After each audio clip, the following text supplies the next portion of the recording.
Hey Waffle Gang, I do hope you are well. My name is Mark and today we're checking out some more Reddit stories. And if you do love a Reddit story, why not consider hitting that like, subscribe, maybe that notification bell too. And let's crack on with today's first story. Much love, guys. Now today's first story comes from a throwaway account which says, me 29 female with my husband 32 male. I discovered he hired an escort while I was in the hospital. I'll make this as short as I can while adding all relevant info. Me and my husband have been married for 2 years. We were together for 2 years before that. For the most part, it seemed like everything had been great. We both work a lot, but we made our relationship work. Over the summer, I was admitted to the hospital for surgery on my colon. Because of complications after my surgery, I was stuck in the hospital for over a month. Once I got home, it took me some time to recover and get back to how I was physically before my surgery. During this time, we didn't really have much sex. I was in too much pain and couldn't do too much physically, though I did try and satisfy him orally. This was tough on both of us because we were both used to frequent sex. He did express his frustration more than once, but I thought we'd done a good job communicating and working through it. We're back to our normal routine now, and I honestly thought the hospital bills were going to be more stress on both of us than this. Well, Saturday night, my husband went out with one of our friends, Greg. Greg's wife, another one of our friends, just had a baby around Thanksgiving and was stuck in the hospital because the baby was born too early and needed to be in an incubator. Greg had been really stressed lately, and so my husband took him out for a drink just to get out and de-stress. Greg called me yesterday. Apparently they got really drunk and started talking about how Greg wouldn't be having sex for a while. And my husband said that he could always hire an escort and that my husband did that when I was in the hospital. Greg just went along with it at the time, but thought he should tell me. I didn't really trust Greg at first and thought he might have misheard or was lying. But why would he even lie about that anyway? I went through all of our old credit card statements and financials and found a large cash withdrawal around the time I was in the hospital. That still didn't mean much, so I asked my husband about it and lied and said I was getting stuff together to talk to a financial advisor. He said that he had to pay for a car repair in cash because our card wasn't working, but it was working fine everywhere else. I just don't know if I believe that, especially because we always use the same place for our car repairs, and we've always used the same card for it. I could contact them, but I have no idea if they'd remember. This is just all so confusing. I can't believe he'd cheat on me like that. We were planning on trying for a baby soon, but I don't want to bring a pregnancy into this if he's cheating on me. I just don't know what to do from here. I would certainly be going along with Greg in this situation simply because it seems like why would he lie about it, right? And it seems you already have enough inconsistencies to know that your husband's bullshitting you. I mean, the car repair story in itself, you can verify this just by calling the shop, surely. And quite frankly, you already know something's off, so I would trust your gut on this and confront him about it. But remember, Coon Valley says, man, Greg is a good guy.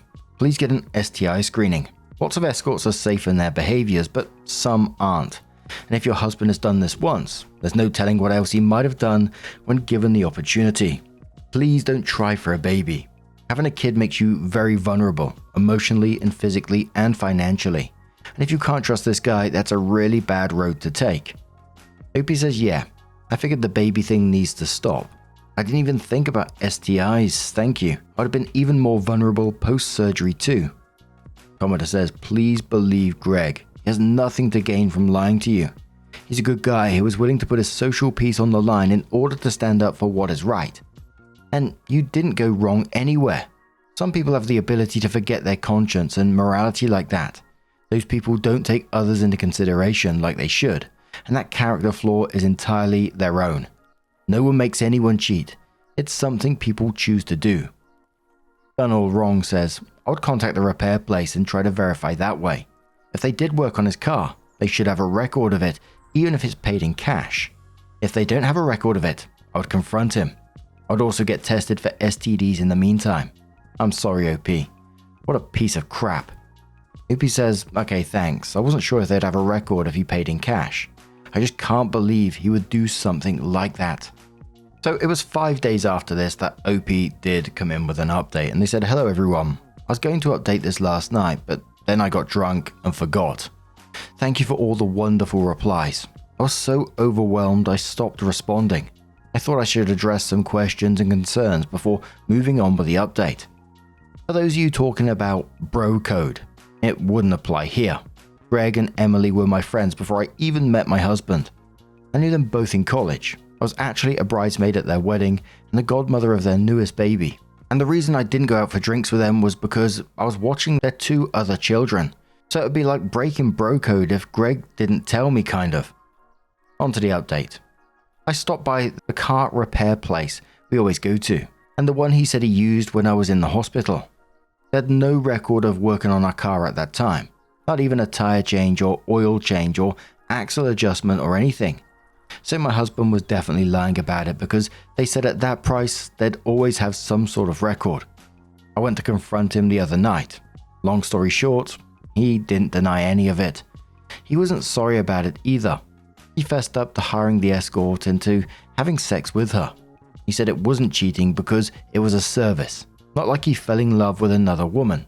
It was just sex to him. I also asked him about STIs and he said he didn't even think of that. So off I go to get tested because of my husband's stupidity and cheating. I should say my future ex-husband no.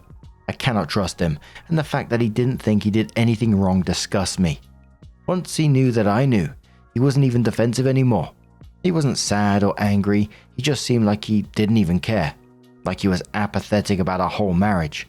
Everything I thought I knew about him was wrong. I'm trying to figure out how he tricked me so well.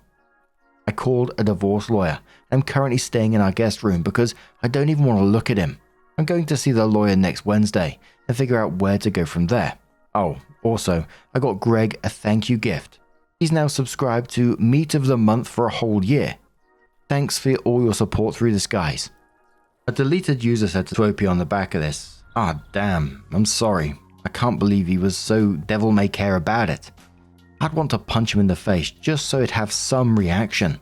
The apathy would drive me crazy. It makes you wonder why someone would get married if they care so little.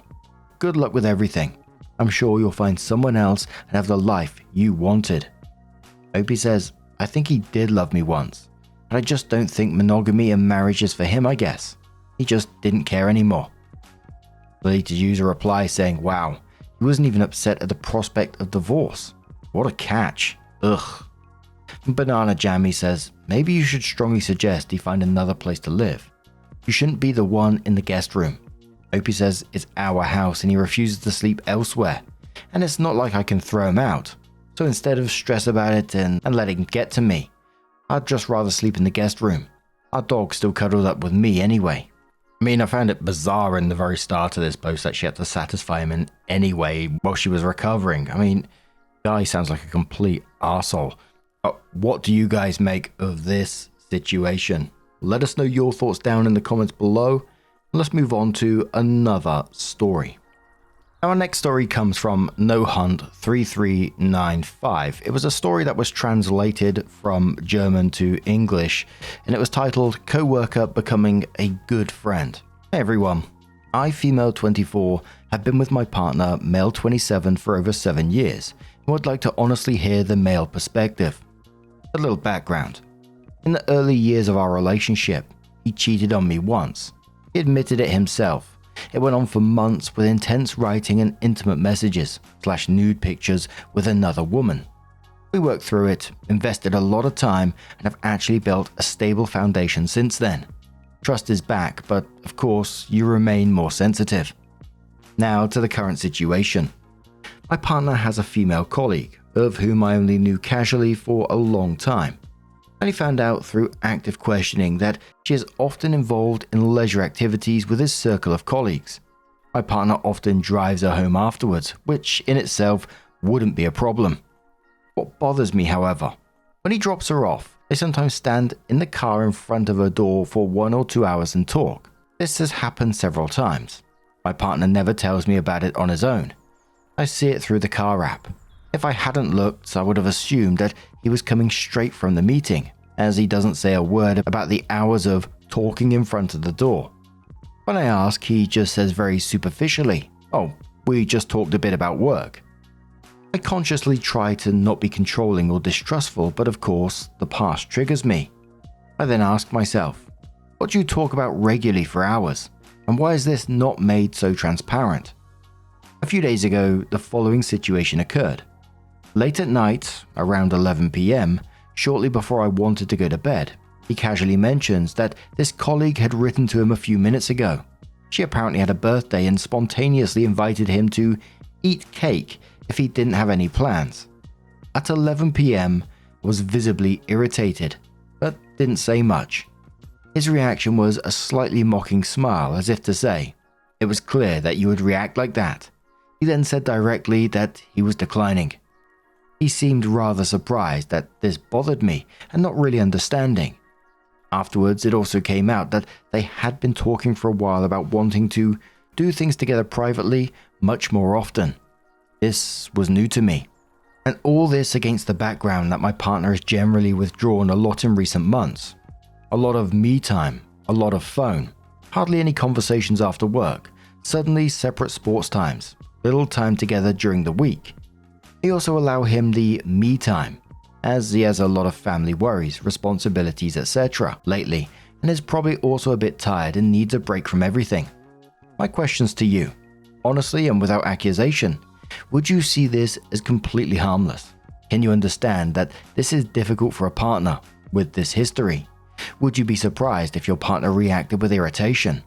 Do you tell your partners on your own, or if you have closer contact with someone, especially of the opposite sex, or do you not think anything of it? I'm not about forbidding someone's contacts. I'd rather want transparency and classification instead of having the feeling of only finding things out by chance. I just don't know if he actually doesn't think anything of it because he doesn't see a problem in it, or if I'm exaggerating. That for me automatically stands out as red flags. I'm saying this as someone who's read thousands and thousands of these stories, right? None of this stands out as normal behavior from someone who's apparently learned from past infidelity. He's done this before. I mean, he's having 1 to 2 hour conversations in a parked car outside her house repeatedly, and you only know about those conversations because of the car app. He's being dismissive and deflective with his responses when you ask him about it. And, you know, the biggest one, 11 p.m. spontaneous cake. I mean, is that some sort of like code or something? Don't get me wrong. I would eat cake at 11 p.m., but going round to a friend's house at 11 p.m. to eat that cake? You know, it's red flags, right? Someone who's cheated before and has worked on themselves would see how this looks to OP. They would stand back and say, hold on, my behavior here looks like I'm cheating again, and do something about it. But Fun Caller says, so why aren't you ever invited there?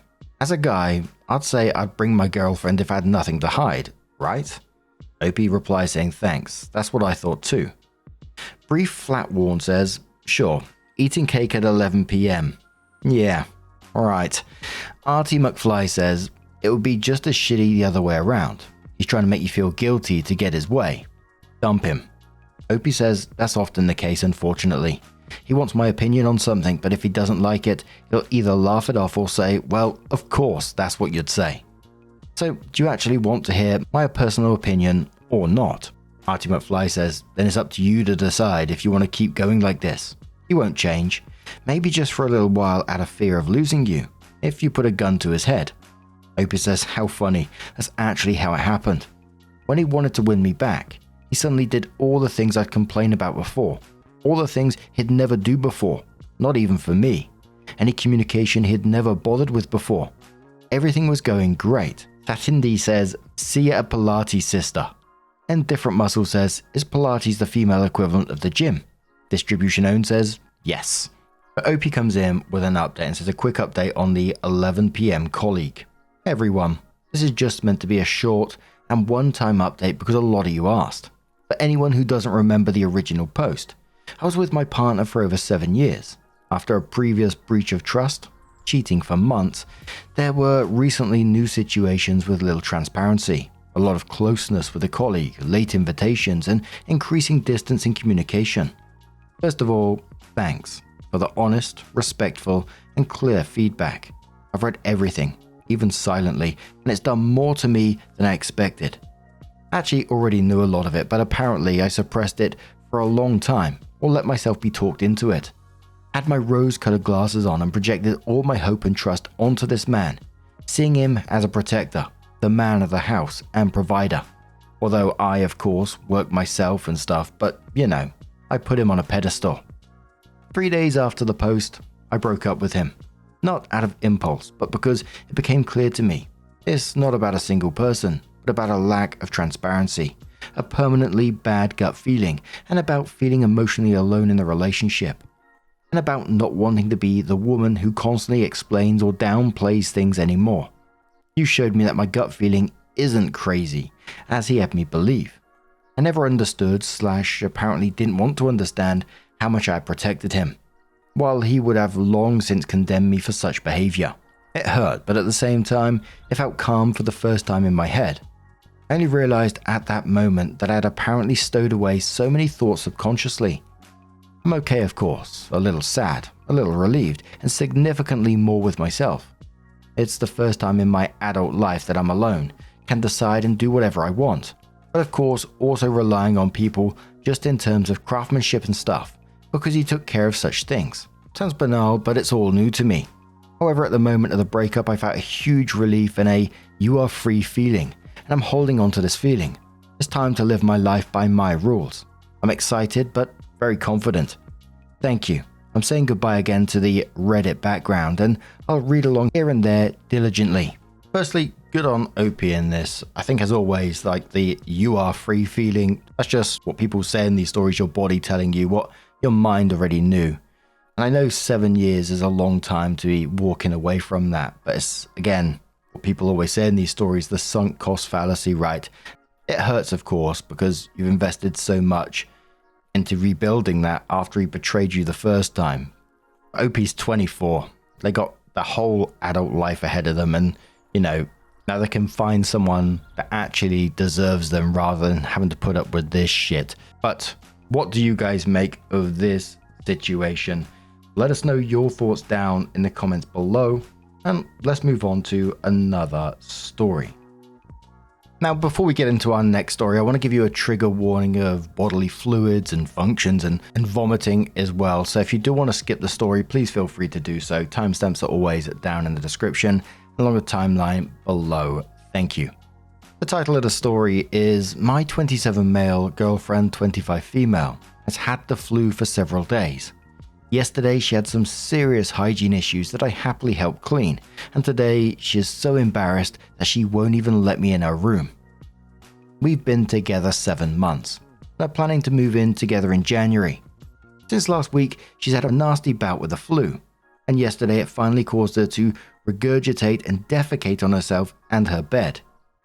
I heard it occur, and heard her sobs afterwards, so I went in and carried her to her bath. I ran a warm bath and cleaned her up. I'd seen her entire body at this point anyways, and left her wrapped in a blanket on the couch.